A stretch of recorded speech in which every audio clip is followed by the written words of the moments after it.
Are you okay with plateauing in your hobby? More specifically, we're talking about building model kits.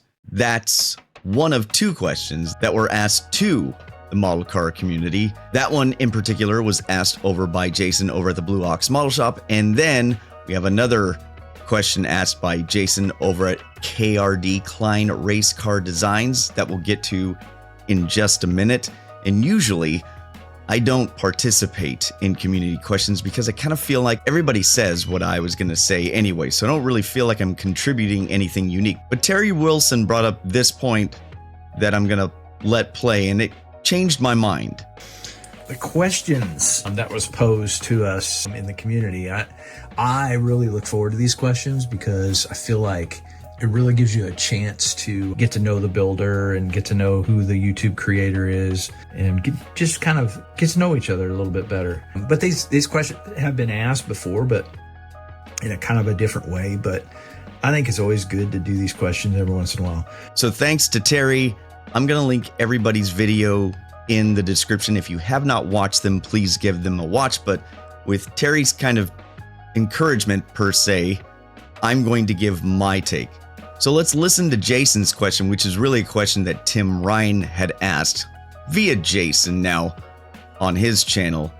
And then let's give it a little thought. As a model builder, with your skill level, is it okay to plateau and be happy? So, in Tim's words, I should say, he has gotten to a point where he can build a very nice box stock plus model. So that's what I kind of also consider myself mainly a box stock plus, which transitioned into, for instance, I do a pretty good job with rattle cans and I can do an okay job with the airbrush. And I have a lot of people tell me, you need to throw out your rattle cans and you need to just practice with that airbrush.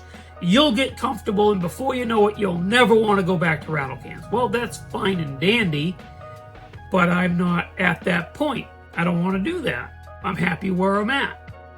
So I've plateaued. All right, so I've heard a bunch of great responses to this question, and a lot of them would mirror a lot of what I'm going to say. So I'm going to slightly change this because the way the question is asked, and not that it's asked in a bad way or anything, it's just the way the question presents itself is almost like from an outsider's perspective. Do you feel like outsiders are okay with you stagnating or plateauing with your builds? Or are you okay with others plateauing with their builds? Well, the obvious answer here is everybody should build how they want to build, and nobody should be telling anybody else how they should build. Do what makes you happy. This is an obvious answer. Pretty much everybody's going to give the same kind of answer. I'm going to take a little different twist to this and say, or ask, am I okay with plateauing as an individual when I look at my builds? Am I okay? And is that something that I want to do?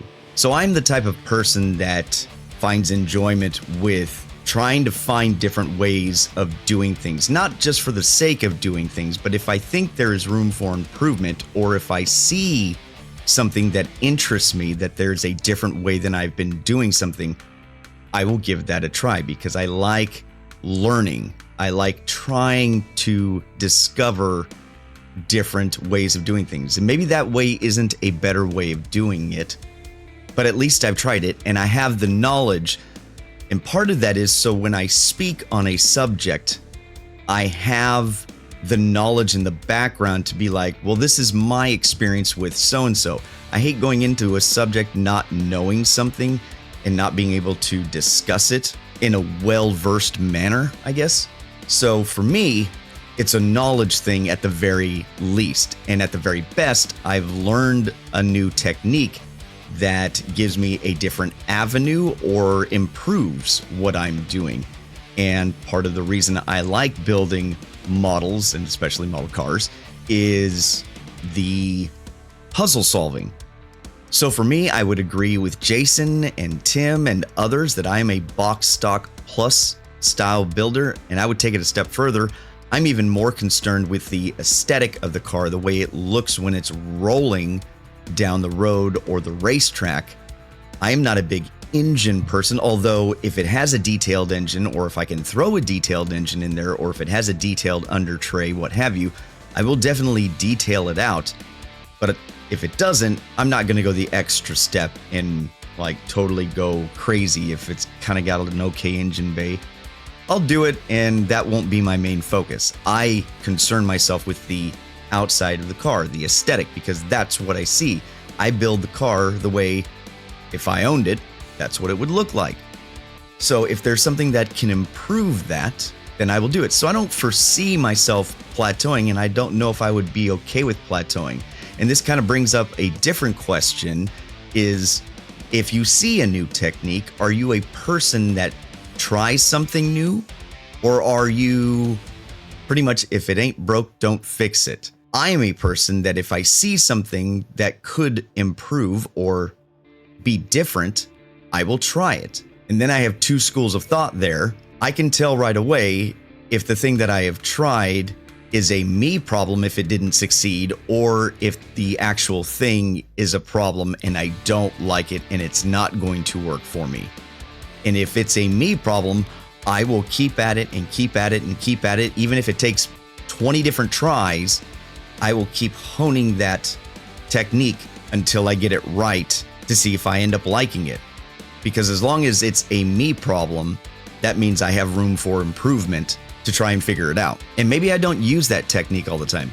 Maybe I just have it in my knowledge bank for later on in a different build or whatever. So for me, I don't really see myself plateauing in the way of never evolving my building style, but I do understand that if we are talking about plateauing in the categories per se of building, then yes, I would be okay with plateauing as a box stock plus builder and never evolving into a scratch builder or a kit basher or something like that. If that's the plateau difference per se. But I look at it as plateauing is not evolving your style even within the genre or subgenre per se of the style of builds that you're doing. All right, there's question one, and now question two from Jason over at KRD. My community question is going to be, what other hobbies are you as passionate about as much as model cars? Or planes for that matter. Models, we'll just say models in general. What is it that you also do that is your passion? Hobbies / other things that take you away from building models. And I have quite a few. Most of you know that I play in a band that takes up quite a bit of time. Beyond that, I sim race when I can. I play video games. For a long time, I did 1/32 scale slot cars, which look actually like models. You know, I raced RC cars for a long time. I raced big cars for a while up until 2013, and then did some road racing in go-karts, like on big tracks, up until 2015. And about that time, that's when I got back into music. You can see how that crossover kind of went there. Not to mention YouTube. YouTube is a hobby within itself, by the way. I've just got my hands in so many different things, and maybe that's been a detriment over the years to me that I just don't hyper focus on one thing, but I've just never been that satisfied doing that. And I think it's just because my brain needs a constant creative outlet. So I hope that kind of answered the question as far as I have a bunch of stuff that I like doing. As always, you've been great, and I've been strange. All systems go.